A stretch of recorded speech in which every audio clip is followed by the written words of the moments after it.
What's going on, good people? This is yours truly, EZDZ, man. What 1/3 of the 3-man weave for Chop Shop. We got a special guest coming in kicking with. Before I get into introducing him, to my immediate left is the one and only Dade City, the activist. How you feeling tonight, young man?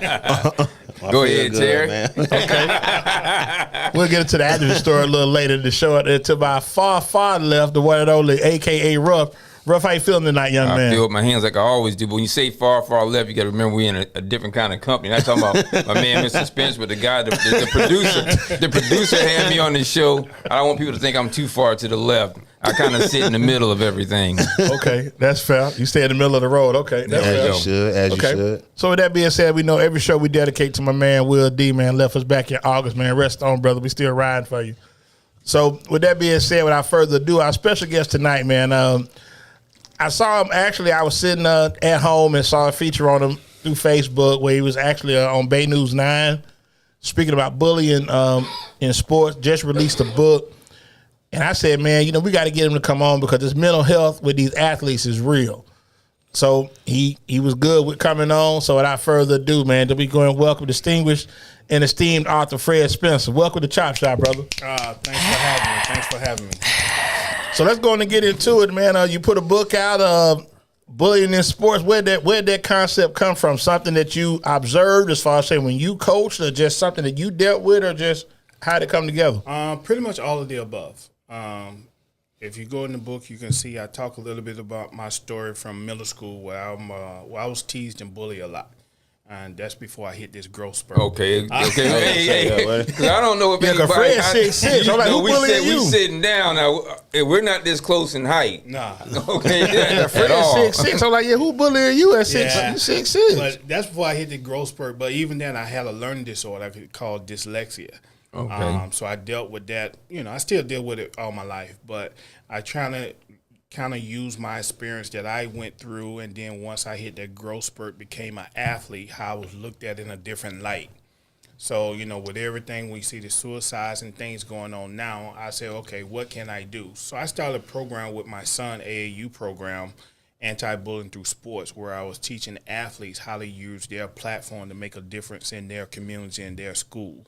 And then from there, some changes here and there, but then as of late, when I came back from coaching college basketball, I decided I have to reach more people.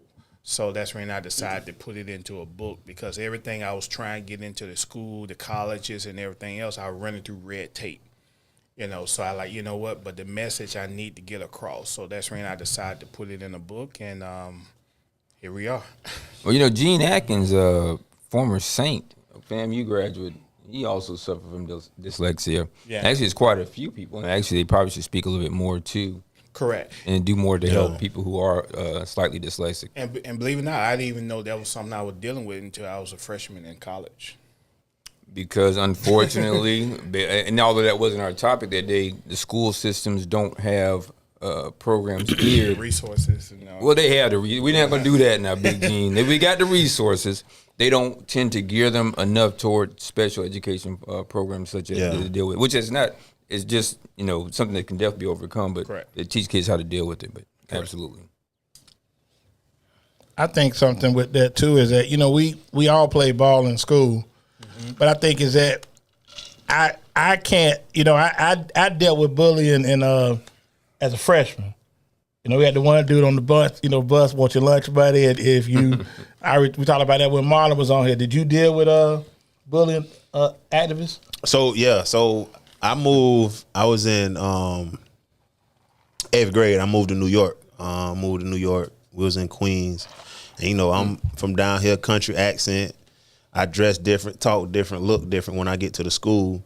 And there was a kid that was at the school, and he was obviously bigger than everybody else. He probably was in 8th, 9th grade for the 3rd time, but he was a big dude. Yeah. So he was bigger than everybody. And one of the dudes that I had met, one of the first dudes I had met when I went to New York, he had just beat him up like the week before I got to school. So I guess he saw me walking with the dude he just beat up, or you know what I mean? I'm new. Yeah. So he came at me. Yeah, so he came at me like in the hallway and was telling me he want my lunch money, which I ain't have no lunch money anyway. Right. So he kind of like grabbed me like by the back of my shirt, and I knocked his arm off, and I was getting ready to fight, you know what I'm saying? And he was just like, "Oh no, I was just playing, man. I was just gonna see what you was gonna do." I was like, "Man, I'm not finna let you get my lunch money, even though I ain't had no lunch money." Yeah. Right. But he ain't never bothered me after that. It's like since then, me and him was actually cool. We friends on Facebook. Okay, Ruff, you ever dealt with anything? No, not like that. Well, I didn't deal with bullying in that sense, but growing up in Biloxi, Mississippi from 74 to about 80, coming off of segregation, we talked about it before. And I think it was you that said, I had no idea what like Mr. Bernie, Mr. Howard might have seen. Right, no being telling, black males. To be a generation older? You talking about in He the might have been 50s, more in than the 50s and 40s? Well, they might have been in their 20s or 30s, but absolutely. But still like in the 50s, just what was yeah, going coming on off there, that. Oh, I'm sure they were born about then because they're about my parents' age Right. about the time. So yeah, would have had no idea. But the number of times I heard the N word, particularly living in the suburbs back then. My pops had a little rank. My mom had just joined the military. It was a different kind of thing. But I was never reluctant to let hands go. But that was just all we knew then. Yeah. Well, let me ask you this, Fred, because you said it changed when you became an athlete, so you had a sense of acceptance, like you could play ball so that you sat with the cool kids at lunch, or... Well, Or did you just grow, Fred? Just tell the truth. Ain't nobody putting their hands. You 6'6". Ain't nobody putting their hands on you. I'm telling you what's funny. Hey, that's what Herschel Walker said. He was a chubby kid in 8th grade. And he said a dude beat him up the last day of school. And he said when he went home, he said, "Won't nobody ever beat me up again." And he said he went home and did push-ups. And he came back like 9th grade, he was like chiseled. You know what I'm saying? So, we all have a moment where it's like, what, I ain't going for this no more. So was it growth? Or like yes. playing ball, or the growth and what else? But were you playing ball before you grew? Yeah, were you playing ball before? Well, I was playing. I really didn't start till my 7th and 8th grade playing sports. My godfather and got me involved with sports and everything, and kind of helped my insecurity a little bit playing sports. But I would say what brought this book and a lot of things that I'm doing today together was I reflected back on that, because I had some back in our day where they call them geeks and nerds. They used to help me study because I didn't take any special classes. Reese Horton, I was in regular classes, and so I caught myself hanging out with them, and before you know it, all the track team, all the football team, all the basketball team, all us hanging out with the geeks. So I saw then the power of sports. Right. So then I saw like, oh man. So I saw then how my platform has grown where I can bring different groups and different people together. Mm-hmm. So then when I start working on this project, I start looking at that, and I Google. I got 15 athletes, soccer, overseas, because I played overseas. I got 15 athletes, and then I Google all of their social media followers. And then when I total up all of their followers, it was over 1 billion just off of those 15 athletes. Wow. So I like, okay, this is route I'm going to go. That way if I can get an athlete to tweet or text something out positive on their social media, I can touch just about every household. If I can get them well, sports is probably it's probably the greatest common denominator for people. Right. It's sports, even more so than music. Yeah, it's not race. Everybody comes together for sports. Correct. Yeah, no matter what you do, where you think, and how you feel. Yes. Somebody sports will bring everybody. Like if you just look at like going to a game, you like the same team. You don't know this person, but a play happened. You high fiving, y'all chest bumping, and all of this. You never seen this person before in your life, but y'all have that bond though. You know what I mean? Right. Just that team togetherness. So sports, it bring a lot of people together, man. Yeah, and that's where I kind of put that. So I started just putting some tools together to try to give athletes something to go off of, and that's when I came with the concept REACH. With each letter came an acronym. With the R, you represent, like your team, your family, your home, and everything. And then you got the E. We encourage each other as athletes. Parents encourage us every day. Then you got the A as an assist. Then you got the C, being consistent. Excuse me. And then you got the H in hope. That's language athletes hear every day. Mm-hmm. So now I'm taking that concept off the court and field, and we put it in their everyday life. So now when I'm in a supermarket, I'm offering assist by opening this door for this lady who's carrying grocery, or stuff like that. So those are the kind of tools that I use in a safe way that athletes can use to make a difference in their area. Mm-hmm. Yeah, but generally athletes tend to be a little bit more cordial and a little bit more respectful, at least it depends on the athlete. Depends on the athlete too, because I guess you say not necessarily. I don't want to say anything bad about the professional athletes, but just generally kids in general who were, at least when we came up, an athlete. I think it's a respect that you had for one another. I think nowadays social media has played such an impact on these kids as far as the amount of followers that they have, and it's like, okay, hey, if you play and you're the star of the team, and you may be, let's say basketball, you could be, say, maybe the 8th or 9th man on the team, you may not have the same love or acceptance as, say, that guy that stars or the star of the team. Right. You know what I'm saying? And then with that, there's a sense of, I don't want to say entitlement because that's a strong word, but a lot of these kids today feel that, hey, this is strong, but is it not fitting? I mean, I think it still goes back to the athlete, the person, and like who they are. Just who you are as a person. Because once you reach, say, like you're a 5-star athlete, I don't think that changes the player. I think it brings out who they really are. Like money, huh? And I mean, even I don't mean to jump subjects. We're gonna talk about the activist cousin, Mike Jr. Very good, grounded kid. Yeah, right. Best quarterback to come out of Hillsborough County ever. Right. I mean, he's just a grounded kid. That he's gonna be a Heisman. He's gonna be in Heisman conversation next year. But I know if I saw him at the store, he would be like, "Hey, what's up? Hey, what's going on?" I couldn't see him like, "Oh, I don't know you." You understand what I'm saying? But he's also country, and he has a good family. And that's why outside the actors, he has a good family. And that's why I was going to touch on a little bit too, because I think it goes a little bit farther than just the individual himself, athlete. I think it also goes into the program and the coach you're with.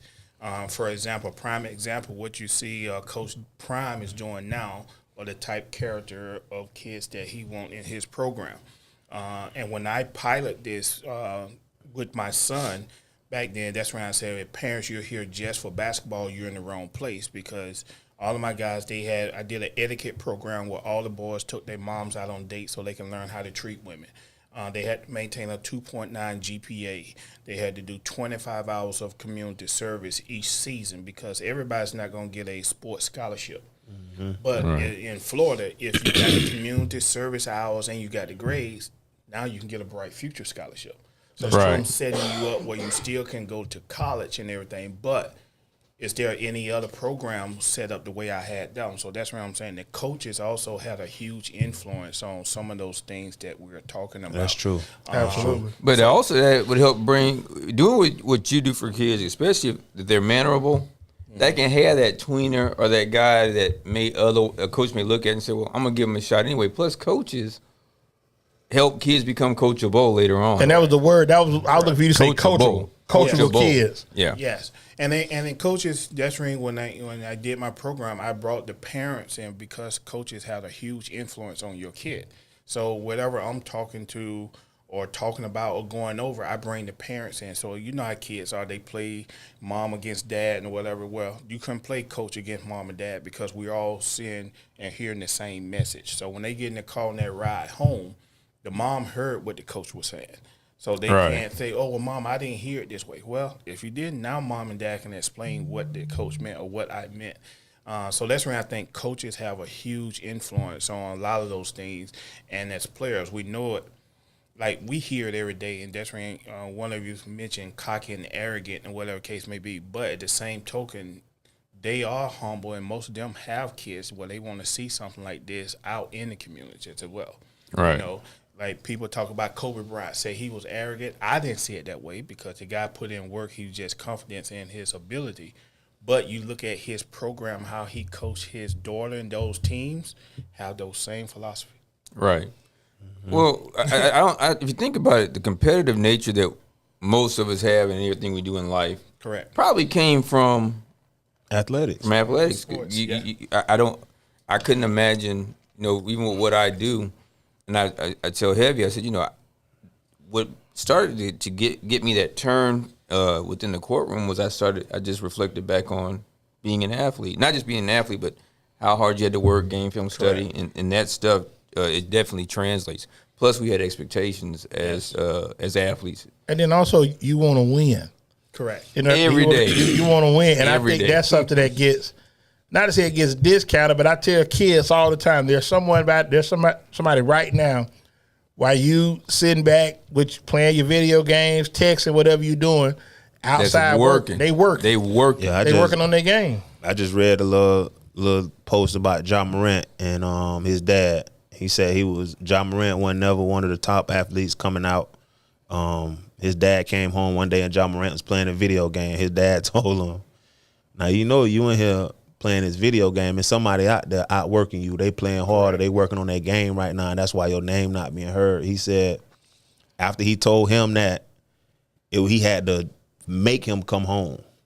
Like he wasn't never home. He was out working on his game. I think too often kids, people in general look at an athlete and forget. They look at him for those clock time 40 minutes, clock time 48 minutes, or clock time 60 minutes, and don't think about you put in hours upon hours of work and to come in like to play football to give 5 minutes of effort because each plays 5 to 6 seconds at most.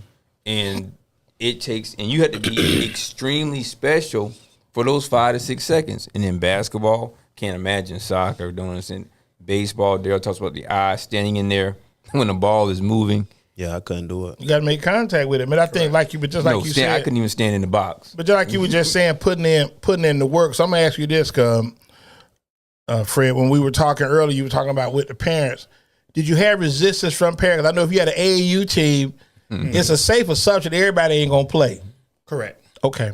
How do you relate that message? Hold on. Where you coach AAU at? No, I used to run my own. No. So you said everybody don't play because me and Daryl. Hey, he's the one that told me AAU ain't the same AAU. No, It's not the same. And I read my program totally different. That's when I described some of the things I did in my program. But one of the things where I didn't have those issues because my son was on the team, and he is one of the probably the most talented, smart kids that I know. And I'm not saying it because he's my son. But my point, I saw some of things like you described, John Moran. I come home and sometimes I don't see him working on a game and stuff like that, but he had the skills and the talent. So when parents saw me that I wasn't showing favor to my own son, when he would you think he going to start because dad, the coach, and no. And so he went a year or so, he didn't start or whatever, and then he started putting in the work, and then he became my starting point guard. So I didn't have those issues, mainly because they like, well, your own son is not getting on the court. So, and I see why, so I can't say anything. Okay. It's different if I'm playing my son over you had a very good set of parents. You should be grateful. Correct. I did have these new school boys. Hold on, man. Why are you gonna do that, Daryl?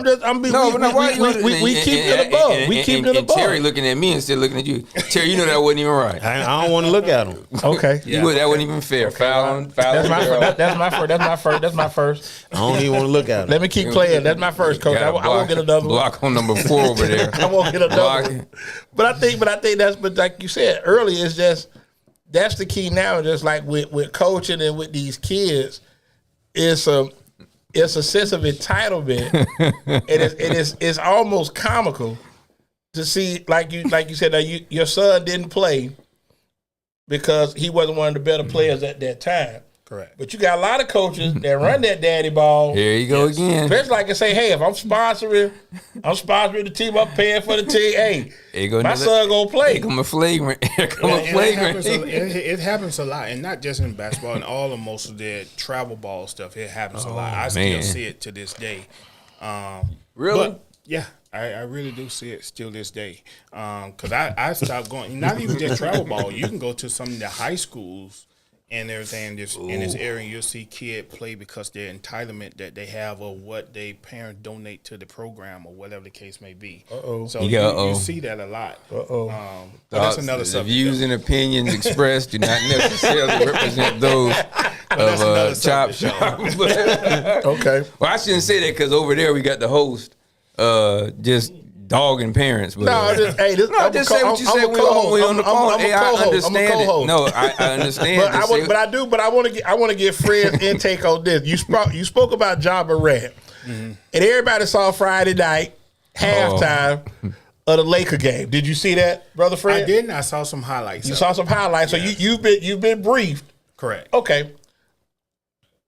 Shannon Sharp came out today and apologized. Correct. Yeah. For his actions. I saw that. Do you think that was Shannon Sharp or more Fox Sports? I think it was a little bit of both. Mainly because as an athlete or whatever, we have that competitive nature, and sometimes we get caught up in the moment. And you can see later on from the highlights, I said him and Ja Morant dad came and dap it up or whatever the case. It was just the heat of the moment. At the same token, as an athlete and whatever, it's good to know that my coach or my dad or somebody got my back no matter what happens. But so I think it was a little bit of both because of his platform he has, and then because of who he is. Shannon's a country boy, kind of raised kind of like I was by, your grandmother and godparents and just a country boy and whatever with how he was raised. So I think it was a little bit of both. Okay, and super competitive and ultra competitive. Correct. But I want to go to the actives. I want to get his input. What's your take on that? What you think? They made him apologize. That's what I think too. They made him apologize. That's what I think too. Shannon would apologize. Shannon felt like he got disrespected. That's the only reason it went that far, because he felt like he got disrespected, and I don't see him as how he stands on respect, him apologizing to somebody that. But that's just the country in him. I think that, but Shannon is a unique individual because he's insightful. You can hear that when he. Yeah. You have to be a different individual to deal with Skip Bayless on a day-to-day basis anyway. I don't care how much they pay you. Yeah. But I just think he's insightful, and he's like, that's probably just the wrong look in general. Because I think Shannon generally cares. Correct. But I think country guys can tend to be that way sometimes. But Dylan Brooks is out of line when he did the FU. He said FU. Yeah, he said FU. And that's when everything and that's when everything escalated. Because when he told him, he said you too small, you can't guard LeBron. Yeah, and if you look at it, I'm just saying it from an athlete and a coach. I've been on all sides of it. Athletes and coaches, we hear that language every day, every game. That's nothing new. Now you just have a microphone close up that can hear it. Because I was playing you. But he tried him in front of 20,000 people. Yeah, that may have had more to do with Shannon's response. Because otherwise, I could almost say if it was a pickup game, he might have blew it off. If it was a pickup game, he could have went back at him. Yeah, I think it was worse. So it was. He could have went. I don't think it would have got physical. They would have played through it. I don't think they would have fought. But no, not them playing in a pickup game. I think if they were just in passing somewhere else. When you got a crowd and you have a reputation, he still has to protect his brand and his reputation. So I think that maybe Shannon's response. And the fact that he is who he is, but in retrospect, he probably said, I just don't like the fact that they got to where it got. I don't think Shannon didn't mean it. I know he meant it, but I just think he probably hates the fact that it had the look that it had. Now, had it been somewhere private, I think it'd have been different. So my thing, he went on the Twitter after the game. So, like, how he felt was how he felt. Now, no, that was at halftime. That wasn't after. That was at halftime when he talked to the dude. But emotions are still running. That wasn't after the game. He talking about he here for anything. No, but emotions are still running high at that time. So he had to come back down. Okay.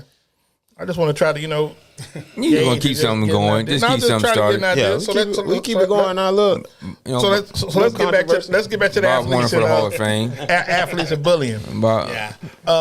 Fred, when this concept hit you about doing a book? When did it just say, I want to write a book about this? I think it really hit probably about 2 years ago. It really hit, and that's when my grandson was born. Okay. And I just look on things that's going on in the world today, and I'm thinking like, wow, my grandson got to deal with this. And what really woke me up is my godmother called me to come home to go over to a small town close to her. Well, my home is a small town, Linden, Alabama. Okay. And we had a 9-year-old girl committed suicide due to bullying. Oh, wow. 9.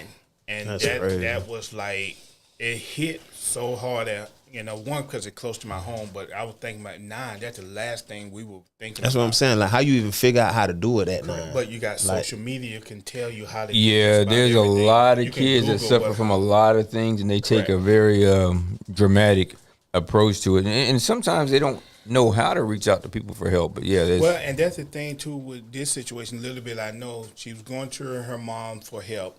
Mom did. She did everything she could. Went to the administrator, nothing would happen. So she took her out of that school and put her in a school right down the road, which is Demopolis. I shouldn't say their name, but they, was a rivalry. So when she went there, and they know she from the one school, she got bullied worse. So now I think it's just my opinion. In her mind, now I can't go to mom because you took me out of one situation and put me in a worse. And then she went home and committed suicide.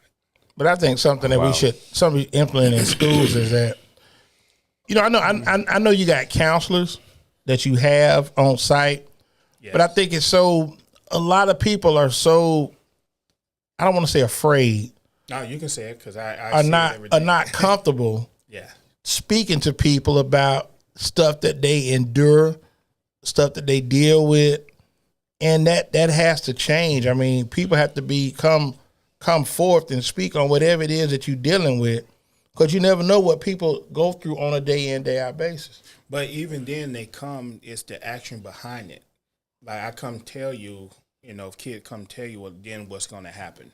Because now, just say you're bullying me, and then I go and tell the teacher, and the teacher come back and say, Fred said, nothing going to happen. Now you just made me a bigger target. Mm-hmm. Now you're a tattletale, you're a snitch. Yeah, so you got to worry about, the code with the snitching, and it's all kind of things just goes into make it where kids feel like they don't have anywhere to turn. So even with going off the book, everybody listen to everything an athlete say. Well, we just got through talking about Shannon Sharp. Right, He's an athlete. But had, John down the road did the same thing that Shannon Sharp did, would it be getting that much press? No, he probably got escorted out of the building. That's what I'm saying. So that's the reason I said with the book, anti-bullying through sports, where athletes can use their platform. Because I did, with my pilot, I had one of my players, and he had a kid, Asian kid, going to school, depressed, wanted to drop out and quit, whatever, and I did the same concept, reach. And the kid went in, helping some kids knock this book down. He helped him pick him up, walk to class with him, invite him to a game, start hanging out. So the mom reached out to me. He went from not wanting to go to school and depressed to beating her in the car to go to school. Hey, that's good. All because good thing. You got the popular athlete acknowledge you. That's the most of them. A lot of them feel invisible. Now you got the popular athlete acknowledging me. Oh man, yeah, this kid was on cloud 9. And when the mom reached out to me, that touched me, and it's like, okay, this has some legs I can do something with. So I reflected back on all of that when I start putting this book together and hoping, not just for athletes, for anyone, because another thing I was doing, like you're talking about school, I would go out and speak at different location camps and stuff about, we got bullying over here, so I go speak, and I'm like, who been bullied? Just about everybody raised their hand. And then I'm like, okay, give me an example. Oh, such and such was staring at me. It's not bullying. So I had to go back, like basketball or sports or whatever. You go back and watch film and reflect on things. So I like, okay, so I got to change my approach. So then I started saying, okay, now let me go and speak, but let me educate them on what is bullying. Okay. So then that's where you'll see in the first chapter that I laid down what is bullying. even from physical, social, cyberbullying is huge. And then Yeah, I that's even real add big. another one because I know several people committed suicide due to this is the texting. So people don't realize how bad that is. One girl, her picture started going around the school at age 12 or 13, embarrassed, and she went and committed suicide. So that's another one that I added in there. So texting is huge in this generation also. But then I went from what is bullying to how to identify. Because you always got the muscle, pretty much ain't going to get his hands dirty. The leader don't get his hands dirty. The muscle does everything. Then you got the bystander, the wannabe, and all that. So I lay all of that out in the book where you can see it and stuff like that to try to give people an idea of how they can make a difference. That is a concept that a part of it I never thought we never really dealt with because we didn't have the social media. Yeah, Correct. we have all that. Which is correct. Yeah. It was just And word that's of why I mouth. try Damn. to tell parents too when I go we got to get away from the making the comment of, oh, this didn't happen what we was doing. We're in a totally different era. Very much so. Very much There's so. a lot of things when this book didn't happen when I was, because somebody had a problem with me at 3 o'clock before the bus we dealt with, and it was over with. It was done. Now It's not done. No. Even look at the school shooting. You look at some of the shootings. Teenage shootings and stuff it's crazy. But definitely in the schools, the kids who feel invisible and been picked on or whatever just snap and go and they shooting up the school. Like another example I had with them, my dad was talking about his kid being bullied, and I'm talking to him, and then he looked at his son and said, son, you got to do something. You can't keep letting people treat you like this. So I had cut Dad. I was like, Dad, no, we can't do that because you told him to do something. He will go home, get your gun, and come back and shoot up everybody because Dad gave him the green light just to do something. Right. I said, you got to give him more instructions than that. Guide him in the right direction. Went off in Dad's head and like, wow, Coach, you're right. So it's also coming educating the parents, too, how to deal with certain situations that the kids bring into them. Right. So that's when I'm hoping this book is an easy read to inform just about everyone, what to look for and things that they can do. So, if you don't mind, get a close up of that there, Fred. Let everybody know how they can get the book, get the price. Yeah, they can do it a couple of ways. They can reach me directly through 4J Sports. That's my website, 4J Sports, and then they can go to Amazon and just Google. Peso got it. Well, I'm not gonna say that, but how do they do it directly again? And you say 4Js. Yeah, 4J Sports. Spell that out for us. Yeah, you just the number 4. All right. Then J. Okay. Apostrophe S. Then Sports. SPORTS. But when you do the website, just take out the comma, and you pretty much got my website. And it's on the back of the book there, too. You can see there. Then they can go to Amazon, and because, for about 3 weeks, it was the top seller on Amazon for a while. But they can go there, $17.99 on Amazon. But can you pay you? Because I want to get two of them tonight. 4J Sports is direct. Yeah, you go to PJ on the website or whatever, and you can come directly to me from their website. And even there include shipping and handling, which will be like $21.95, which includes shipping and handling. They go through my website. Hey Torres, can you throw the barcode up or what's this little scan code thing up for everybody? Turn it around. 4Js. No, I was saying because he was doing the shot of it. Yeah, I wanted you to take the hit the code for them to stick inside in the page. Yeah, 4Js. Yes, .com. I'm here already, so let me grab me a couple of these. Yeah, go on and grab me two, and I'll sell you. And then, so they can go on there and get the book from there. 2 for me, please. And then, those are a couple of places that I have. And then, of course, I'm setting up some things for some pop-up tents and things like that, where I have some on site. But those are 2 locations that you can purchase the book, Amazon or through my website, 4J Sports. Yeah, I picture him and Charles Barkley on the website. Yeah, Charles Barkley, in the back of the book, I think him, Walter Payton, Shaquille O'Neal. I met all of them through my path that gave me or told me some things. That's good. That's good stuff, though. Those high-powered names. But outside of Shaq, Walter Payton and Barkley, they country boys. Yes. Real. Yes. You know what I'm saying? They country boys. You know, that's Hazelhurst and Leeds. Shaq a country boy, man. Shaq from Newark. I mean, but he moved to San Antonio. Well, Shaq but I mean, also was military, so Shaq military Correct. too. So And Barkley from Leeds, Alabama. Yeah. And when I met him there, he was the one that told me, don't let my zip code define who I am or how far I go, because I'm from a small town and he's from Leeds, Alabama. And that stayed with me to this day. So that's really, even from Mike Trigg and all of them, you see, I gave them their flowers now through this book. My godparents, my grandmother who raised me, and my cousin. People don't realize, you know, they are shocked when they see this. I was overlooked around by 10, 11 years. I used to go pick up game. I got next. You know, the older guys just bypassed me. So my cousin one day picked me. And over all those older guys who's bigger then, and that stood with me to this day. Like, he changed my life because I felt like, oh, wow, he sees me.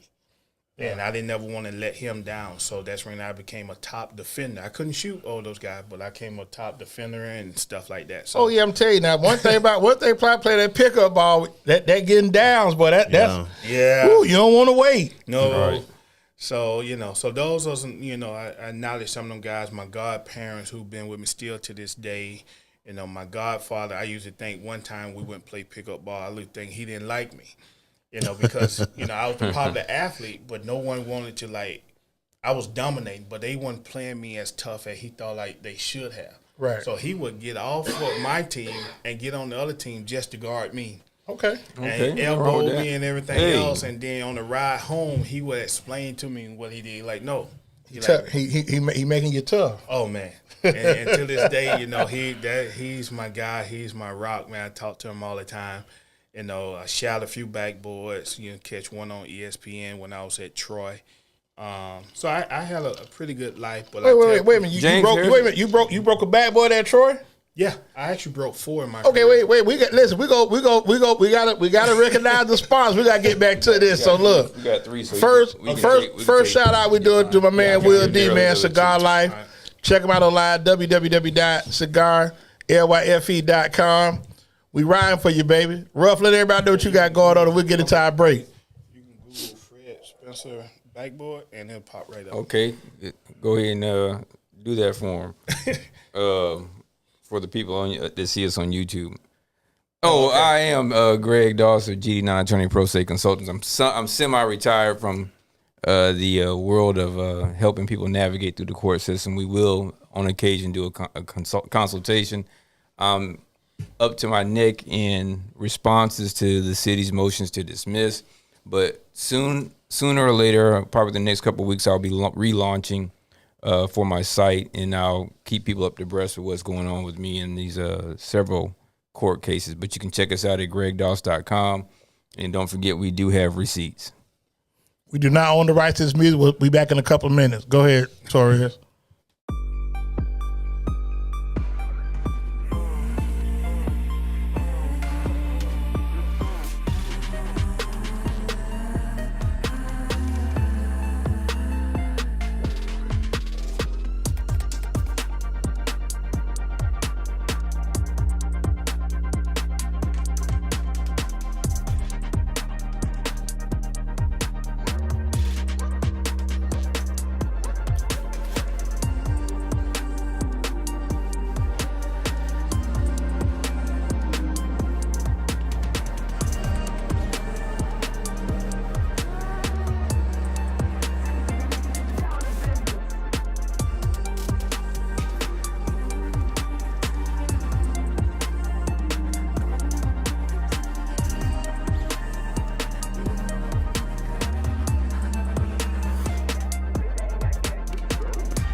Okay, we back at it with going into the second segment of Chop Shop. We are kicking it with esteemed Arthur Fred Spencer. Now, before we went to a break, you said you've broken 4 backboards. Yeah. When did you break your first one? I broke my first one at Chipola. Okay. We was at practice. One of my teammates threw me a lob from the side, and I dunked it, and the whole goal and glass, everything came down with me. So was anybody within close proximity? Did you dunk on somebody? Or you just caught the lob, kind of was going away. That one I kind of went over everybody that was in the paint. Okay. Yeah. Then I used to have like a 36, 40-inch vertical back then. You know, I really could. What did you weigh at Chipola? I was 250. That was my playing weight. Did the bullying just don't make it? Just don't, Yeah. it don't Well, work. you know, I did say when I was 7th and 8th grade, elementary school. Boy, yeah. Yeah, but no, that was my first one at Chipola. My second one was at Troy. We was playing in Kansas. I stole the ball off a press and went up and dunked the ball, and the whole backboard just shot. Actually, it was the same arena Darryl Dawkins broke his in Kansas. And I wasn't supposed to play that game. Kemper Arena. Yeah. And Okay. I actually wasn't supposed to play that game. We played in Chicago before, and I was getting off the bus, and I slipped and fell in the snow and hurt my back. So even then, I didn't jump to my, high as I could, but that was the second one. And then I broke 2 in Spain. Oh, okay. Because it got to a point at practice, my coach banned me from dunking in practice. Yeah, I know they broke the one at JUCO. That was the Kings. How long Hold it on, take Daryl. That was the Kings that he dunked on and broke the backboard. Yeah. Okay. That was Darryl Dawkins. Yeah. He broke it in Kansas City. But let me ask you this: so when you broke it at JUCO, how long it took for him to get the goal back? Well, we don't know because they was having a concert. He canceled the game. He canceled the game. Well, that was practice. It was canceled practice because they were having a concert in our arena. So we used a high school gym to go practice. And So you tore So you tore the high school people stuff, man. So you tore up their gym. That's bullying. Man, That's bullying. That's bullying. That's bullying. That's bullying. You tore up the high school gym. Tore up them kids stuff, man. Kids couldn't play for about 2 months. They had to postpone their season. Our alumni, they took care of it. So they had it fixing in a couple of days for them. But we got out of practice early. So that was Okay, that's a good So you thing. broke it on purpose. No. You trying to go home. You had a girl to get to. My thing is the way I He was needed raised,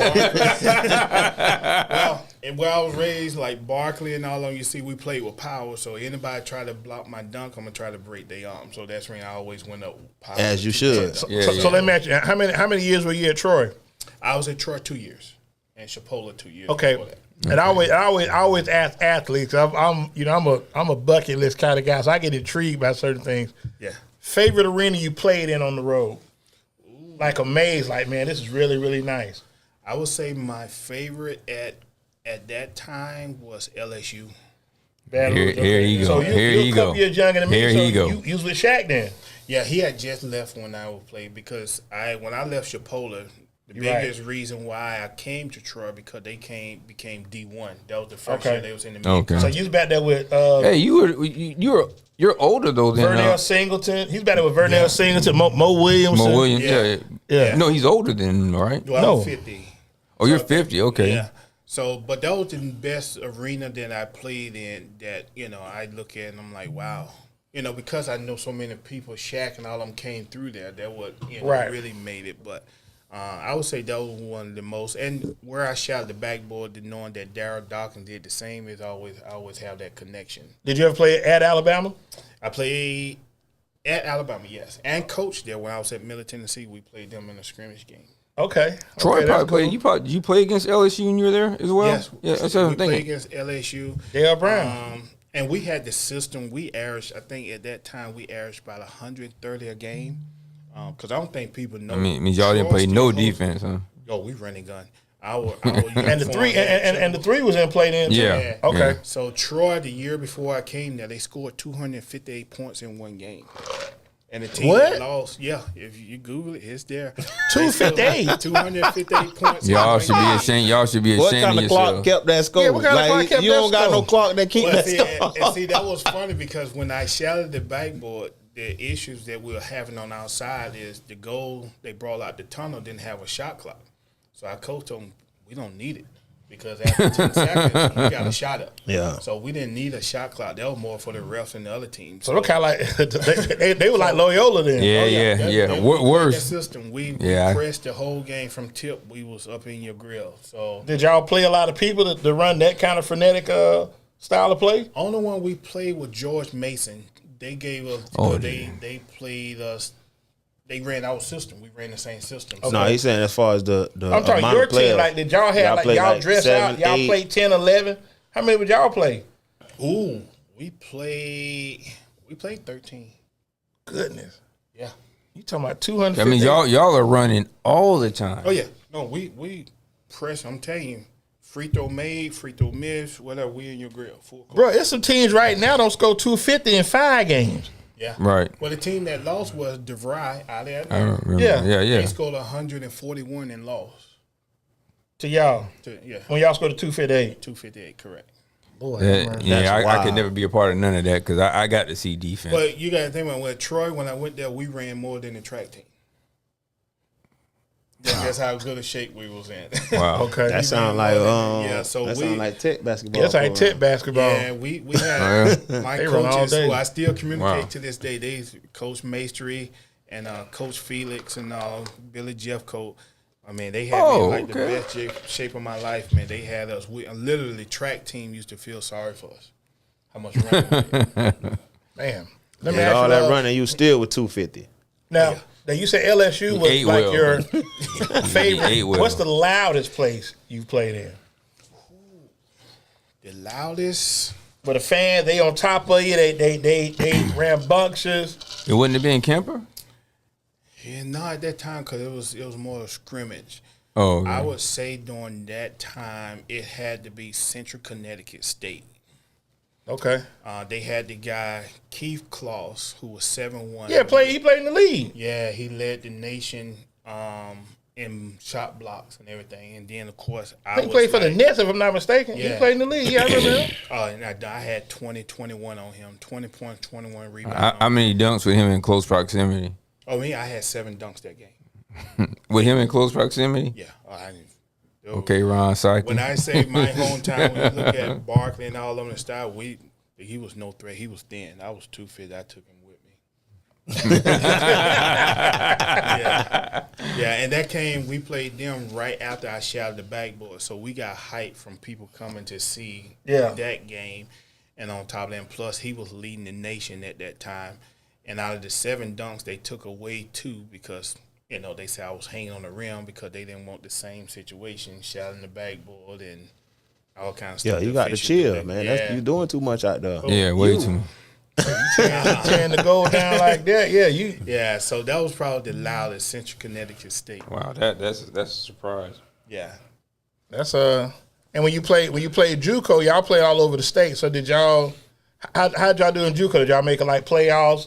Oh yeah, we panhandling champion. We kind of turned Chipola around with my group. We came in. They had a couple guys that went to Georgia Tech from Chipola. I forgot the names, but I don't. Chipola is pretty much a D1 program. Yeah, that's what I heard. Yeah. We got like my teammates from Clemson, Auburn, NC State. All of us was there because of grades or whatever. Right. Their ACT scores, and we came there. One of my best friends to this day. We're like brothers. He's actually assistant coach at Texas Tech now. He was at Florida. But he came from Auburn, but he went back to NC State, Rayfield, Clemson. Like, we had a squad. Now, let me ask you, do you still follow college hoop now? Yeah, I follow mostly Ole Miss, Texas Tech, especially where my guys at, who I follow and support them, but I still follow it. Okay. Is there a guy that I know you say you patting your game at the Barkley, and we have conversations because, we have debate. LeBron's about to surpass Kareem Abdul-Jabbar, probably the next, say, 2 to 3 weeks or so. Is he, in your opinion, because I always tell people I go on who I've seen. Correct. I didn't see Wilt. I didn't see Bill Russell. Correct. I didn't see Oscar Wilde. I didn't see Jerry West. Oh boy. Yeah. What did he say? No. He waiting on you. Where do you put LeBron? Ooh, ranking wise, Do you think he's the best of all time? Who to go? nah, I would say it all the time. Who's the GOAT? That'd be hard for me to go against Mike. Thank you, in thank you, brother anything, Fred. but That's just like it's hard. He for dark skinned anyone. with a bald head, so he kind of. That's what it is. Okay, similarity. Okay. Yeah. So I would tell everybody it's hard for me to go against Mike for several reasons. One, I watched all of them play. Fortunate, here to see LeBron, Kobe, Magic, all of them. But if you take what Jordan did in that era, really getting beat up every penetration to the goal compared to if you look at him hard, get a foul, it's hard to go against that. That's just like you trying to bet against Nick Saban and Belichick. Like, Okay. Yeah, you may have your doubts, you may not like them, but how much money you gonna go up against them? Yeah. Against them? So for me, like this conversation is like, look at the percentage of points scored, not how many points you scoring. Right. Because now you got people scoring every night. It's somebody scoring 40. Somebody hit 44. Everybody Somebody hit scoring 44 last night. Every night somebody's scoring 40. Yeah, the but scoring is crazy. Mike averaged over 30, but his team was scoring like 80 points a game. Yeah, but you got So also, like if you look at that, like the percentage of points he's scoring night in and night out compared to the guys they scoring 40 now, but their team's scoring 130 points. but you're not looking at what the NBA wanted at that time because the NBA speed the game up where they are doing that now. That's when the referee did ticky-tack fouls and all that. When back then, Jordan, now it was a physical half-court game. Yeah. So when you start looking at that percentage stuff, I don't really look at it because, I play a lot of levels. It's based on what they want. They want a fast game now in the pros. Yeah, It's a fans game, so that's what people want to see. They want to see the Correct. dunk, the three. But Michael Jordan, yeah, it was a lot harder I for don't Mike think in that people era. today will want to see Michael play in this era because my point is it'd be too fast where half court he break you down, go baseline, and just go over you. That was his game back in the day. That half court and he just pick you apart. Transition, I don't think nobody could really stop him or Kobe because he won his hands, everything. That was hurt LeBron in my opinion. If he had the hands Jordan has, he would be on a whole nother level. Okay. With that being said, my man, my big brother to your left has been advocating for Isaiah Thomas for the last 3-4 months or so. Now I want to ask you. This for 3 or 4 months for 30 years. I just thought he wasn't. He wasn't what that Joker from East Lansing, Michigan was to me. But I just think that Isaiah and Allen Iverson don't get the credit that they I agree deserve. with Allen Iverson. I agree. I definitely because AI changed the game. No, listen, Zeke was a little man that controlled a big man sport then. Okay, but with that being said, Zeke always had elite talent around him. I wouldn't say there's I elite. wouldn't do No, that. okay, well, Dumars ain't elite. There was him and Dumars. Okay, Everybody else was physical. No. You had Rodman, who's going to be the greatest rebounder of Physical. all time. But I mean, Yeah. okay, but they had a good team. But AI was a difference maker. Zeke was Definitely. really good. Yeah. Zeke was really good. But I mean, I think Zeke and AI could have done almost what Steph Curry did because if you give him space, it'd have been a problem. You've gone too far. now you're going too far now. No, dog. I'm not blaming anybody. fishing now, you No, fishing. I'm not saying. What you don't think that Zeke would? If you had to give Zeke space, you don't think he could be? He couldn't shoot like Steph, though. He wouldn't have had to. He'd been able to get his shot off though. But he can't shoot like Steph. He had to Nobody can shoot like Steph. Okay, then. So you can't say that, bro. But he plays better defense, Yeah. and he's a tougher ball player. I give you Allen Iverson. Yeah, but I would Yeah, I look give at AI. Y'all just Allen Iverson, but I look at them and I would say it's hard to go against anybody in the NBA because you got to be talented and gifted to even be there. But like AI, he would tell you today he was his own worst nightmare because he didn't hit the gym and work on his own. Right, he didn't work on his game. So then when you try to rank them, you're like, who do you blame for that? Because if we want to put him in that category, as you see, he didn't want to be in his it. fall his fall from grace was so abrupt because he didn't work on his game, and once those physical Skills. abilities started to diminish, his game just fell off a cliff. Because you can point out a lot of athletes that was really talented and they got caught up in their fast life and then work on their game and their game went down too. Sean Kemp. So yeah, trust me, Sean Kemp was He was a he's man on a whole child. nother level. Yeah, he's a man Sean child. Kemp. Yeah. Sean Kemp was one of my favorite players. So let me ask you, Fred, coming up, who's your favorite basketball player? Coming up, Yeah. Barkley or Barkley, Dominique, because of the power, Right. and stuff like that. I like a big fan of Jordan, but Barkley and Dominique Wilkins was the ones that I watched on top of my Godfather, as far as outside the league. But in the league, you can see an Indian man from Chipotle. You can see favorite player, Charles Barkley. okay. Yeah. I think the unfortunate part about him is people rank the championships. When you look at how good Charles Barkley really was and how quickly a guy that big could get up and down the court. Yeah. But he ain't really that big though. He's about 6'4". He's shorter than I am. Size Yeah, wise, he like. yeah. But everybody from my era, we could jump out the gym. Yeah, Yeah, he definitely could explode. Yeah. we could jump out the gym from where I'm And from he in was Alabama. strong too. They're very strong. Charles Barkley was strong. and aggressive. Yeah. Get in his way is it. So who's your favorite player now? Ooh. KD. He like power. He like power. He said he we like gotta- power, so that wouldn't be gotta Ain't go no Yeah. power in the league no more. I mean, I mean, you don't think you don't think Giannis play with power?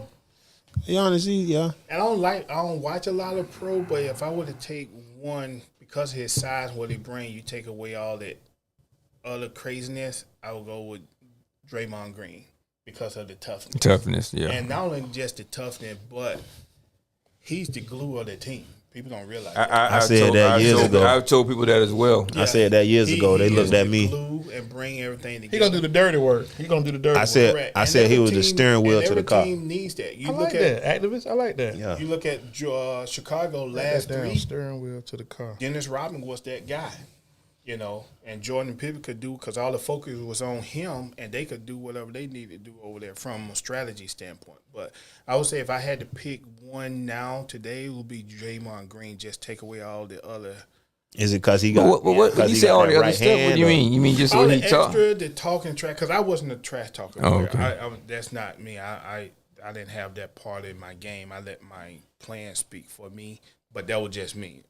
But these guys are different, built different nowadays. They feel like they need to. But you take away all of that, like I had a guy, I always tell people the story, who, he kept leaning on me, trying to wear me down with his weight and everything. I didn't say a word.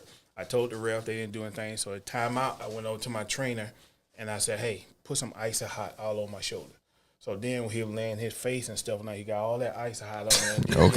Okay, Sonny, listen. Okay, Sonny, listen. Okay, So Sonny, funny, I ain't got to talk. you gonna put the liniment on your gloves, my Sonny. point is, I asked him All to get right. off me, and then I told the ref and he do it. So those little things that I used to do, I'm like, okay, So let me ask you this. so when you played, if someone said something you didn't say nothing, Nah, you just kept playing. I didn't have to. Nobody ever provoked you like to make you like That's I'm gonna say Kawhi something. Leonard. Man, you talking about Kawhi six? Leonard. You talking about 6'6", 250 Nah, though? even if you Google Fred Spencer, my highlights, something, you'll see me playing. Even when I dunked on somebody, I didn't celebrate. Why? Any of that stuff like that.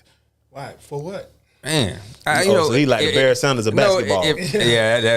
If I could do anything in the world, I've caught pass, score touchdown. I would love to be able just to dunk on somebody and then turn back and look at you. And I guess with my godfather, ain't no way you was could tell me always- not they to say always nothing. on me, don't like my godparents and all of them don't show people up and whatever because you never know when it's gonna come. Different back on you. era. Yeah, it's different era. So I always been that person. I still to this looked day, at somebody though. but I didn't need to. But see, kids do that Nobody now. Like, need to. Kids do that now. Like if they Nobody need to. But like you said, but the kids did that. If they score a touchdown, it's like okay, everybody look at you, give you the ball. It was the did y'all see the third graders with Kevin Durant and whatchamacallit was tweeting about it? The little kids was out there. They like a little AAU team. It's a kid. He bigger than everybody. He put a layup. He missed it. He grabbed the rebound. He put it back up and he get fouled. He do like this. He too little. Dude. So they show the clip. And then it's A whole another. lot been doing that. Yeah. now. So and then it's another clip where it's a little white kid. He get the ball and he hit a three and he do the little arrow like Yeah. he do the arrow. So if a kid did that for you, what do you do, Fred? No, I kept playing because I No, know. I'm saying if You you said coach one of your kids Oh, coaching. he's out the game. He coming out. coming Oh, out? cool. Yeah, Well, I guess it's I just have it's done just in, that. I have done that. I you have can't show nobody up. No, we don't believe in that. Wow. Okay. Yeah, I'm a different coach. Okay. As long as you don't get no tech, we good. Well, Because my point is, you can't pull a price tag on character, and sometimes things are bigger than a win. when you're looking at kids Wow, nowadays, stuff like that. That's what the book about. Depth would be something different for me. Yeah, because something like for me, you know, when I laid my foundation for my first 3 games, we got the brakes beat off us, and I was happy because then I went back to practice. They was balling to what I was trying to tell them. Then we went from getting brakes beat off to we were beating the brakes off everybody else because they got ball into. Sometimes a loss is the best thing for people. But, correct, but we didn't have to show up. Whatever it was like, we walked in the gym not cocky and arrogant. We like what. It was almost how many we gonna win by because we was prepared. I did all my coaching at practice. Okay, John Wooten. Yeah, okay, John Wooten. So you know things like that. But I never was a showboat and I didn't coach that way. I got that from Bill Walton. Said Coach Wooten would say, "Yeah, I've done all I can do for you guys." Yeah. Now it's up to you. Yeah. We're gonna take our last break. We're gonna recognize other 2 sponsors. We got actually 4 more to recognize. We do our last 2 on the last getting out of here. My man Carlos Martin and his crew over there at the Auto Repair Center, 813-443-4730, 7101 North 40th Street. Who he rocking with? He's a 49ers and a Bengals fan right now. That's it. Those are his 2 teams. With Kansas City. No, he likes Cincinnati. I mean, but you know, I'll confirm when I talk to him. I'm gonna see him this week. I'm gonna call him. I'll see him. And then if you see what we rock, we've got our Chop Shop apparel of Elevate Designs, 813-400-7015. We got some Black History shirts coming out next week or so. So y'all go and get ready for that. Definitely check the page out. We do not own the right to this music. Torres, give us some.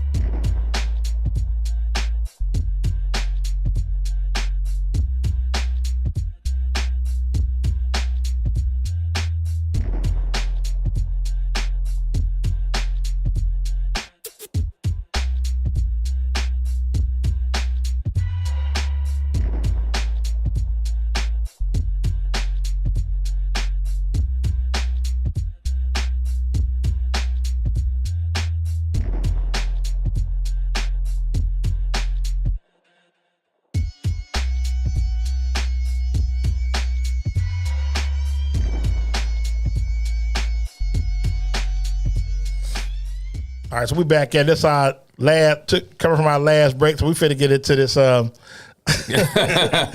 is in here clowning. So, Fred, you got 10 chapters. You got 10 chapters in the book, correct? Yes. If you can, just touch base on each chapter. What the reader can look for. Okay. Well, like I stated earlier, at the beginning, I kind of educate what is bullying. So that's what you'll get from the first chapter, and then it's second, how to identify. Got some charts there to see, you can see it got some graphic stuff there, graphs. Then the third, pretty much telling my own personal stories, how basketball saved my life, stuff like that. And then I go into the reach concept where, talking about reach, giving athletes the tools that they need in their community, schools, and on their teams. Then from there, I added one at the end, introvert, extrovert. Because if I'm an athlete and I'm trying to give you some tools to do certain things, I don't want you to have a crutch say, oh, I'm an introvert. So I didn't do that. So I did an introvert so you know what your personality is. And then from there, that's nice. I gave you some tools you can do as an introvert and an extrovert. So I added that in because everything I'm doing is from an athlete perspective. Mm-hmm. And even though we say anti-bullying through sports, we all are athlete. If we was pee-wee football or whatever, even if I'm playing now, so you are an athlete, so this is a read for you. And then from there, I went to talk about, I said the introvert, extrovert, and just go into some personal stories about, things that I dealt with, some of the things that I know some parents, had to overcome and things of that nature. And then, of course, I talked about, I think a lot of people who helped me along the way and gave them their flowers and things, so, like that. But I think it's a pretty good, easy read, but it's very educational and informal. and also the barcode. Make sure don't forget to tell the people about the barcodes I have and the QR the resources. codes I got created because you got a lot of youth and teens and everybody use the smartphone. So actually you can scan the QR code. One, you can use as a reference, like in the state where we had the middle schoolers playing a basketball game, and this girl who was a cheerleader who was Down syndrome was getting bullied and teased. So these 3 athletes stopped the game and went in her defense or whatever. So I kind of got there and created a QR code and people can see that. But I did it really to make a point, the power of sports. Right. We had middle schoolers stepping up to stop, kids from bullying this Down syndrome cheerleader. That's a good story. So, glad to hear that. Yeah, so that, and then we had the Florida State football player. I don't know if the Y'all remember that Randolph, wasn't it? Yeah. Yeah. He went to Saturday lunch, so I have that in there also. But it doesn't matter what state you're in or whatever. Also, you can scan a bar and also get all the laws and stuff for your state. Because most people don't even know you can be prosecuted for certain things. Especially cyberbullying. Oh, absolutely. Cyberbullying is huge. Absolutely. So I talked a lot about that. And definitely sued. In there. Mm-hmm. And then the other things I mentioned in there, a lot of people don't know the difference between a helpline and hotline. When you're dealing with a lot of bullying and stuff like that and suicidal thoughts and everything, you want to call that helpline.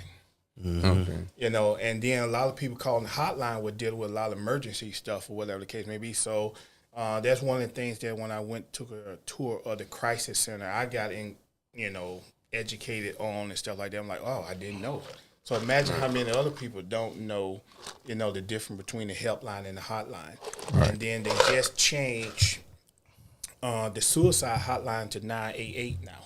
Okay. So a lot of that stuff, because I have the QR code and I'm using the government sites, it'll automatically take you to that site, even though the book has been published already. Okay. So that was the benefit of doing the QR code and using the government site to give you that information and everything. And you said for anybody out there who may be contemplating suicide or having a difficult time, they can dial 988. 988. Yeah, my daughter just dialed it the other day. Yeah, 988. Okay. And they just changed that recently. Okay, it's a good thing. Yeah.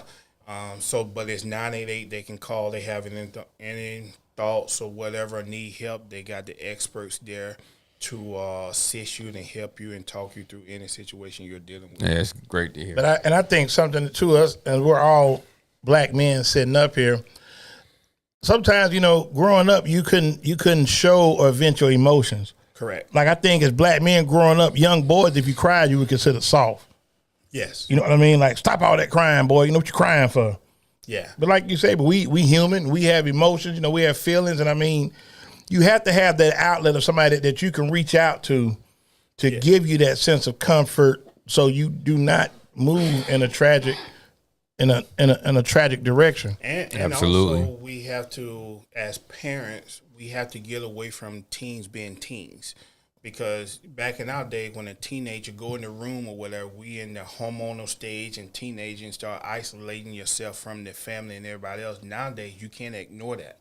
Because now those very kids, a whole lot of other things can be going on. Correct. Right. Then we didn't have where they can pick up the phone and have that social media and that cyberbullying, especially and all that kind them of stuff. phones. Yeah. So that's when I didn't talk a lot about it now, but I'm working on a second edition that focus on a lot of mental health and educating parents on those things. Absolutely. Because, definitely need it. One thing in this first edition I found out is people getting bullied at an early age. As they grow older into adults, they deal with some type of mental health or mental disorder. So that is huge based on the research I've done on this here. So I'm kind of focused on that in the next edition, but that's when I didn't touch base a lot of it on here. But as parents, I would say you can't ignore the kids now, kids being kids or teenagers or whatever, because, you don't know who's in their ear. But then also you got to be able to communicate. Like I know growing up, we didn't have like some of the things they have now, but I know me and my mom, we would rap probably at least once a week. What's going on with school? Correct. How's this? How's that? What's going on? X, Y, Z. And we did that. Well, we were a more sociable or intersocial group back then. Yeah, our generation was just different. And that's what I'm saying. Like right now, you about to say something, activist? Yeah, I was gonna say Go that ahead. was. Do your thing. I'm a generation behind y'all. We was the latchkey kids, so we was home by ourselves, but we was outside with our friends. We was playing, doing all that. So a lot of times, single mother homes, she wasn't home. We wasn't really touching bases like you were saying, like once a week or whatever. But she made sure I was okay. You know what I'm saying? My mom made sure I was okay. Everything was good, but we weren't in the home like that. We was basically, a lot of us was raising ourselves, but then something else too though. Something else You too, had a Dave safer said. community, we probably had a more concerned community, right? If you think about it, we had a much more concerned environment. Oh, we got a question coming in. Alicia is asking, have you found that bullying is more common among girls? Yes, for a lot of reasons, because everybody want to be that glamorous, whatever. Cardi B. You don't dress Glorilla. a certain way. You don't act a certain way. So it happens Barbie. a lot with, Barbie, there you go. the girls, and more so, but believe it or not, between that 10 and 16 age, it's like nonstop. Oh yeah, I can believe it, like you say, but I think nowadays it's a sense of belonging to something.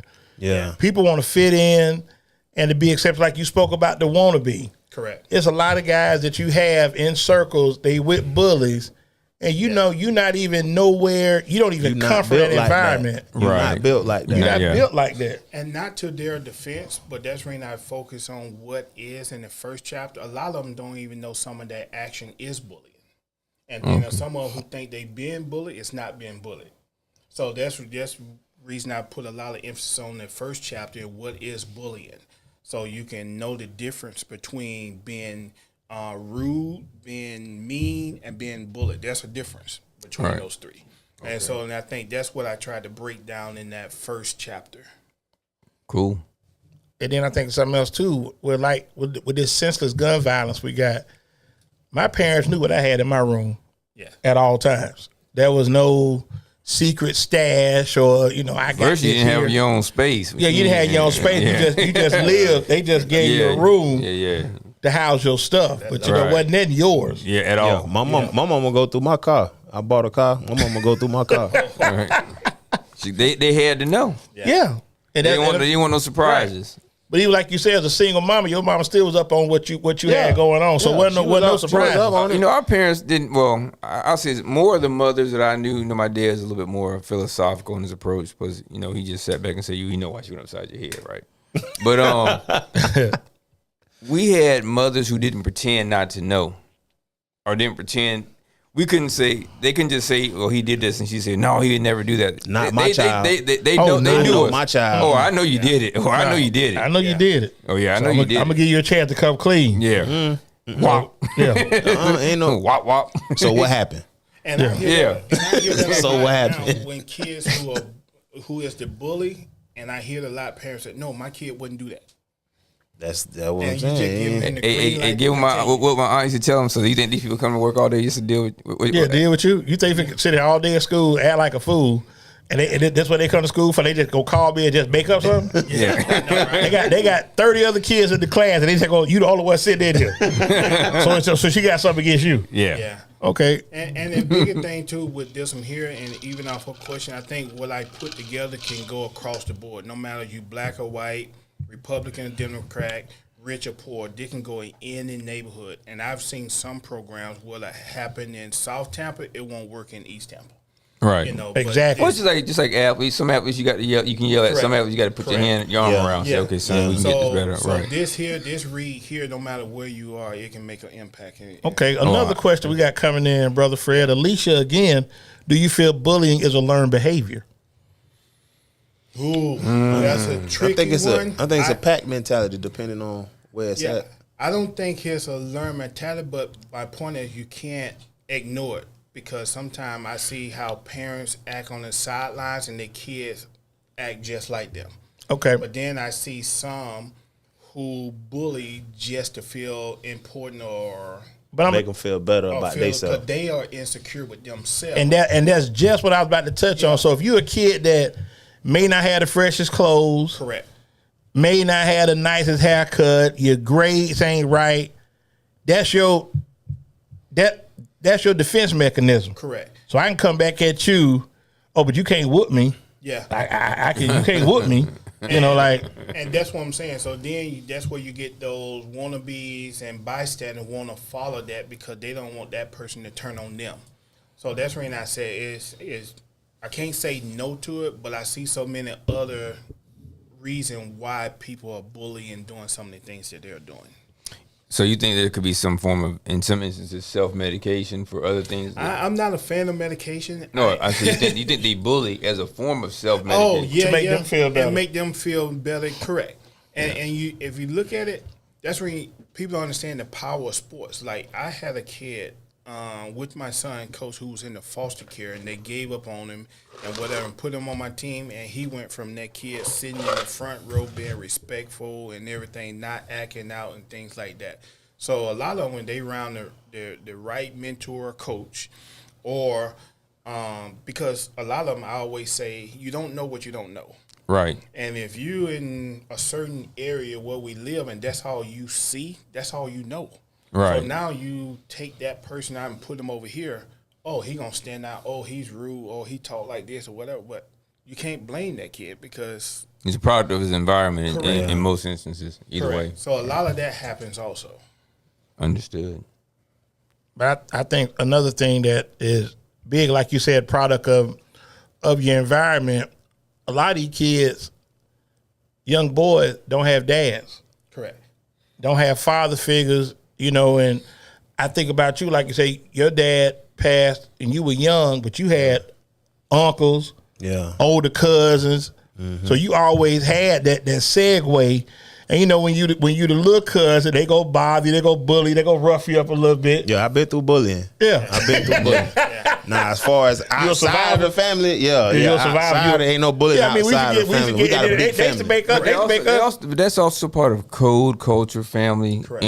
and but if anything came up, they was gonna be there. But our older cousins used to make us wrestle. They used to make us wrestle growing up. Yeah, absolutely. Oh yeah, he's stronger than you. No, he ain't. Yes, he is. We used to have a open field, and they was doing construction. They had big dirt piles out there. Okay. So we would have dirt ball fights, but our older cousins would go where the dirt at.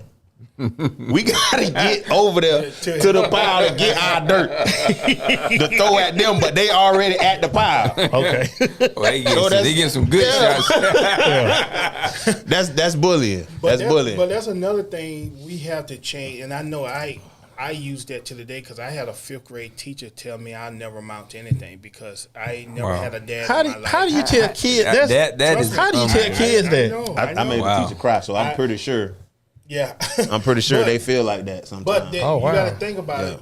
Back then, they said you didn't have a dad in the household or whatever the case may be, then you're going to turn out selling drugs, dead, or doing whatever. So my mom died when I was 2 years old. She gave me to my grandma when I was 6 weeks. And I never had a dad in my life till my godfather came in my life when I was at that age, 13 at the right time. Wow. But that message from the 5th grade when she told me that I was destined to prove her wrong. Did you cry when she said that to you? No. I didn't cry because the impact, what she said, it didn't hit me till later on. Do you remember her name? Oh yeah, of course. What's her name? No, we ain't gonna do. We gonna do that. We need to do that because I want her to know what he's doing now. Look at her now. I want to know whoever you are in Butler, Alabama, and you taught 5th grade in the early '80s. Look at Fred Spencer now. Yeah, there you go. And buy the book. Yeah, several books with your negative self. But that was a mindset that I said okay, and I always been that person like, you know, I show you better than I can tell you. Right. Because I had a teammate, parents told my godfather, oh, such and such gonna win MVP next year. And my godfather like, okay. So every morning in the summer, 6, 7 o'clock, he getting me up, training. Oh, you finna work. And who got MVP the next year?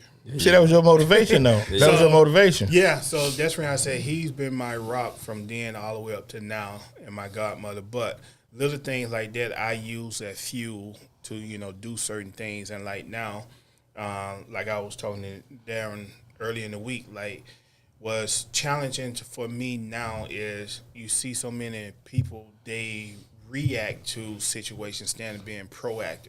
Like I think Right. this book is something that can educate you, so we won't be reacting to all the suicide stuff we seeing with bullying and stuff like that. But society, they will wait till someone kill themselves or do something tragic in the school before they start trying. And still not enough is being done. Correct. And still not enough is being done. And a lot of them has it, good program, good intentions, but it's like everything here is not fundraised, no grant money, whatever. This is my passion out of my own pocket, trying to educate and help our youth. That's good. Great thing. Yeah. Great thing. So y'all gonna go ahead and put this out here so I can leave. I think we shouldn't talk about it, but Yeah, okay. Well, I mean, with Fred, before we let Fred go, Fred got to give his shout out. no, Fred. Now you gotta let We got Fred. to let Fred. Fred got to give his shout out to that, and I got to. Oh, what y'all talking about? We're gonna talk about this Ed Reed situation. We're gonna let you jump on that first. So, What y'all Fred, talking about, Fred, you man? just chill. So, Fred, give your shout outs before we acknowledge and tell our me again how to last get the two. book as well. Yeah, tell me how to get the So book. you can go to 4J Sports. You can go onto my website with 4J Sports, and you can purchase it there, or you can go to Amazon and purchase it. On Amazon, you just type in Fred Spencer and it'll pop right up.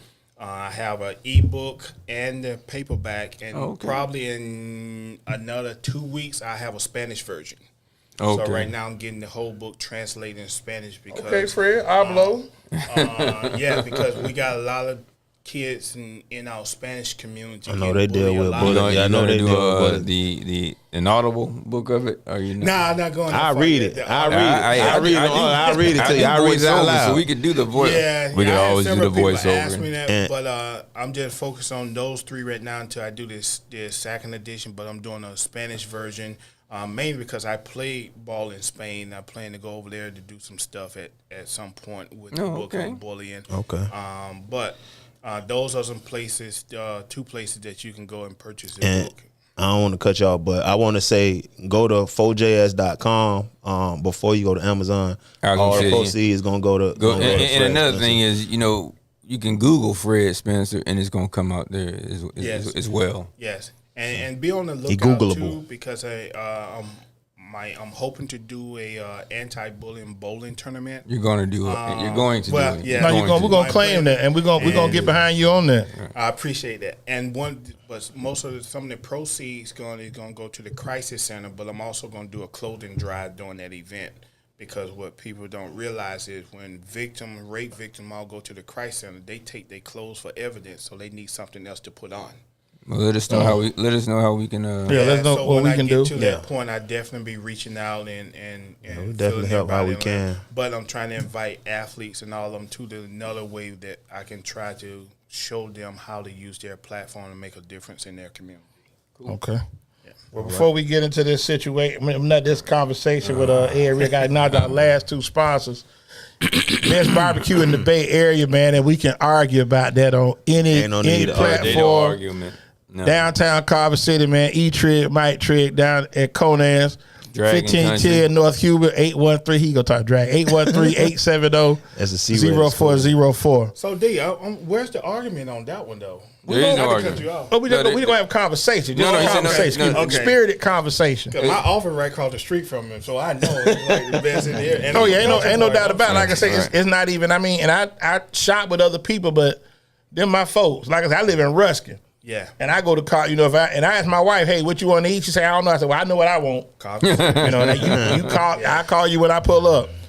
And then then at the food is also the owner, man. He's a really Oh, good guy. great, great Yeah. guy, Yeah. great Yeah. guy. My guy. And speaking of good dudes that got them good groceries, man, my man Marcus McCants, another good brother of mine, good partner of mine, man, got 4 Wingstop locations. From lemon pepper, And that garlic palm, hey, we'll fight about that garlic palm too. We We got 4 locations of 23048 State Road 54, 813-705-9464.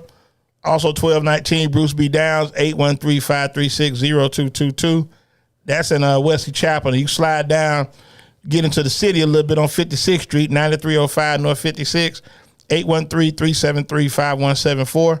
And where it all started, 2776 North Fowler, 813-903-9464. Go get them wings. I know Super Bowl coming up in a couple weeks, man, so do not be last minute. Get online and order them wings. You're going to be standing outside at 5:30. Y'all be asleep. And the line, y'all be tacos on Super Bowl Sunday. The line like the unemployment office, so please get down there and get on them groceries. So this past Thursday, Ed Reed gave a passionate... Here he go. Gave a passionate... there he is, next to the activist. Excerpt at Bethune-Cookman University about things he saw need to be improved, and the administration saw will remove Ed Reed from the situation. So now you've had players, administration, they've come out and petition for Ed Reed to keep his job. Yeah, he should. I'm gonna go to the activists first. What's your take on that, brother? All of the board of trustees should be let go. Everybody should be gone at Bethune-Cookman right now. Okay. Not only for the Ed Reed situation, but the stuff that's coming up after Ed Reed brought the facilities and the school grounds to light. More students have came up. There's pictures circling around on Facebook. Dorm rooms, mold, mildew, all in the dorm room. There's students. Was one student that had to go to the doctor. Her asthma was really affecting her in the room with the mold and the mildew. And they just tried to put her back in the same room. She had to go back to the doctor and get a whole note and all this saying she can't live in there. So they're getting a lot of money from these students. And the living conditions it's not feasible. Like nobody should be living in those conditions. I just think everybody on that board, especially not paying what they paying. What they paying? That's $37,000. So I just think that board of trustees should just go ahead, step down, man, and start over. Because I think the football program, if ran properly, could bring a lot of funds to the school. So absolutely. I think they should step down, man, and get somebody in there that knows how to run it or knows what to do. He had about two of the big names that was ready to. So Shaq, he had LeBron, he had billionaires. He had a couple. Ready to drop some paper into the program. Heavy hitters. Ruff, what's your take on it? Well, as I said, I guess I thought we were on there. Maybe we were off air. Part of it is there's nothing wrong with reaching out to the state for a hand. You don't necessarily have to like the person who's in charge, but you need to make a move or a push to get some state funding, even if you have to give up something along the way. And I think that if you get some state funding in there, you can clean up some of these messes. I was really surprised to find this stuff out as well. Wait a minute, hold on. You say state funding. If DeSantis has eliminated African American history in school. Okay. Come on, now keep it a buck. Now we're going to keep it a buck. You're talking about AP African American Studies, but it wasn't the issues of the African American Studies that related to what we might have considered eyes on the prize. There was pork inside of that program that I didn't realize until I started seeing, okay, it wasn't just the African American Studies, and I spoke to JT about it. There were things that they were incorporating within the African American Studies, such as, queer education and some other things that I thought that there were 6 areas that they had some contention with. Let's eliminate the 6 areas, bring them back to discuss the 6 areas, but then move forward with the program. Because trust me, I don't like them either, and I think we're on a collision course at some point. He and definitely. I know it's coming. So, definitely. But I think that despite him being in the Navy, I won't hold that against him. I think that at some point somebody needs to really approach him. Well, my fellow Air Force guys, I'm not playing about some of this stuff with this dude. Yeah. But I think that we need to have people who are willing to go and step to him in our state, like Gavin Newsom would, and tell him, hey, listen, we can talk about anything. And I think sometimes in our community, we are too afraid to address issues the way they need to be addressed, which is directly. What you going to do you ain't already done? Yeah. You suppress voting.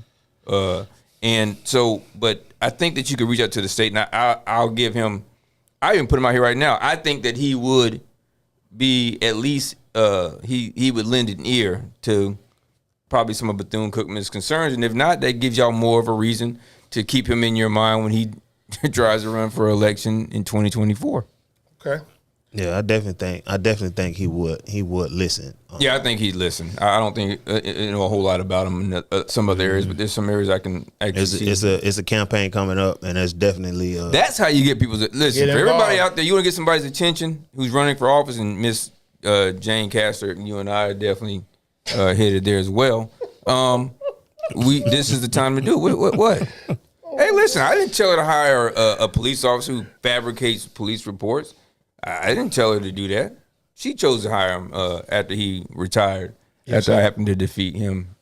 Yes, sir. Okay, listen, I don't make it up. You can Google me.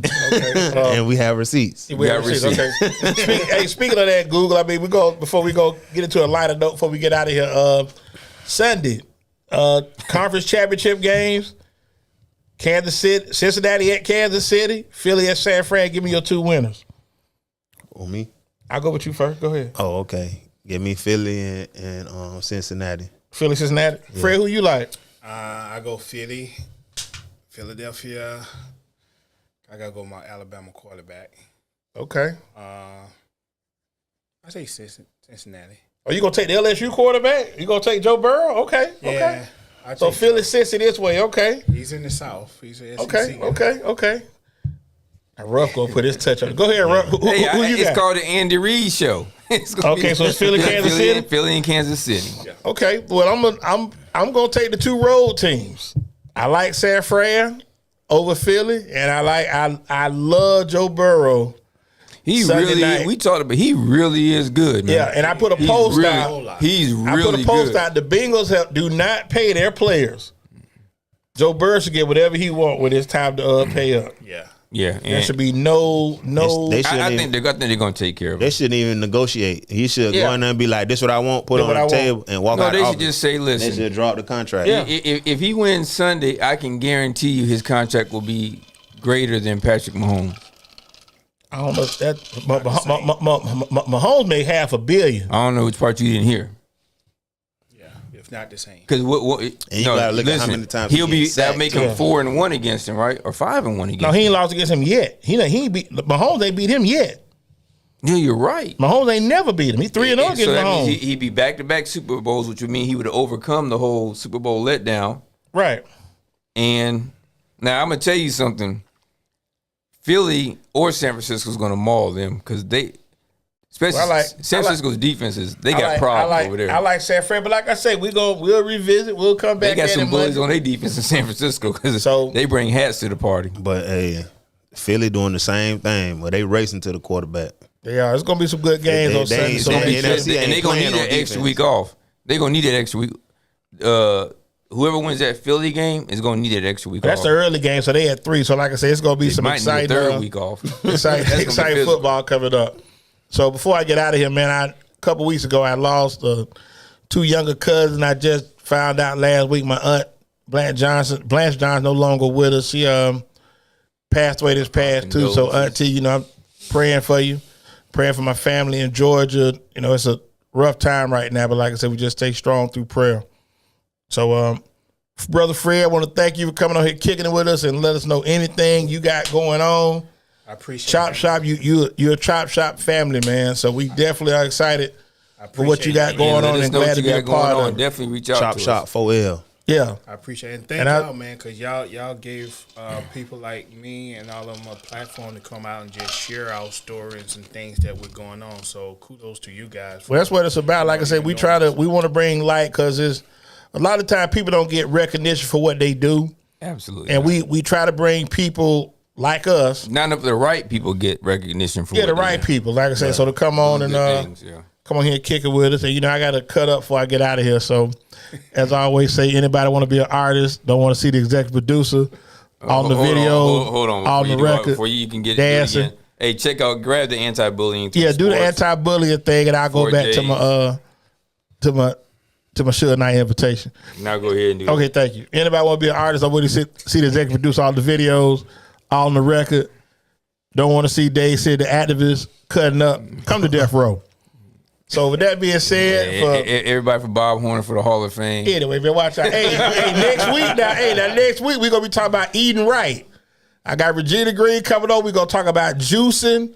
Yeah. Trying to eat better, so I miss that. she gonna bring some stuff on. Oh, you don't juice? No, I'm gonna be. I'll be there. I'll be here. I'm always I'm here. a juice with collard greens though. Okay, with some Collard cornbread, greens, yeah. Hey, Nick, some oxtails. Y'all be good. So with that being said, hey, y'all be good. So for my man, brother Fred Ruff, Dade said the activist AFG is on location. He's out of town. He probably get ready to fly to Kansas City for the game. He's probably Sunday. disappointed. He thought he was gonna have a home. Thought he could stay at the crib and watch. Hey, what they say? Hey, y'all get your money back. Get your money back. All refunds. All refunds get sent back. They selling tickets. So EZDZ, we signing off, man. Keep God first. Love your family. When you see us, holler, man. We gone. Good night. Peace.